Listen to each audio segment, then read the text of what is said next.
Ես արդեն չգիտեմ, էլ ինչ պետք է Նիկոլը անի, որ բոլորը վերջապես հասկանան ով է նա։ Ուղիղ եթերում պետք է մի խեղճ սիրունիկ կատվի ձագ ուտի։ Պատկերացրեք մի վայրկյան։ Եվրախորհրդարանում երկրների առաջնորդները խոսում են իրենց պետությունների, իրենց քաղաքացիների իրավունքների, իրենց ժողովրդի պաշտպանության մասին։ Իսկ ինչ է անում Նիկոլը։ Նա ասում է, որ արցախցիները պետք է մոռանան իրենց իրավունքների եւ իրենց հողի մասին։ Ազգային շահերը պաշտպանելու փոխարեն բամբասում է մեր եկեղեցու եւ հոգեվորականների մասին։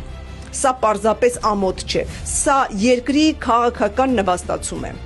Եվրախորհրդարանի ամբիոնին Հայաստանի ներկայացուցիչ չկար, այնտեղ Ադրբեջանի ներկայացուցիչ էր։ Եվ այս ամենի ֆոնին Նիկոլը հայտարարում է, որ նոր սահմանադրության մեջ չպետք է լինի հղում անկախության հռչակագրին։ Նրա խոսքով անկախության հռչակագիրը կառուցված է կոնֆլիկտային տրամաբանության վրա, եւ այդպիսի տրամաբանությամբ չի կարելի անկախ պետություն կառուցել։ Բայց այստեղ շատ պարզ հարց է առաջանում. եթե սահմանադրության մեջ այլևս հղում չլինի անկախության հռչակագրին, ապա ինչի վրա պետք է հիմնվի Հայաստանի անկախությունը։ Միգուցե մենք ընդհանրապես արդեն անկախ չենք։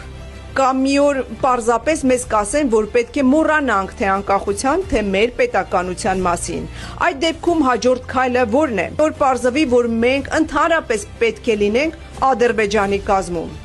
Նրան պարզապես պետք չէ հեռացնել իշխանությունից, նրա յուրաքանչյուր որոշումը պետք է քննվի, եւ այս ամենի համար, ինչ տեղի է ունենում երկրի հետ, նա պետք է պատասխանի օրենքի եւ դատարանի առաջ։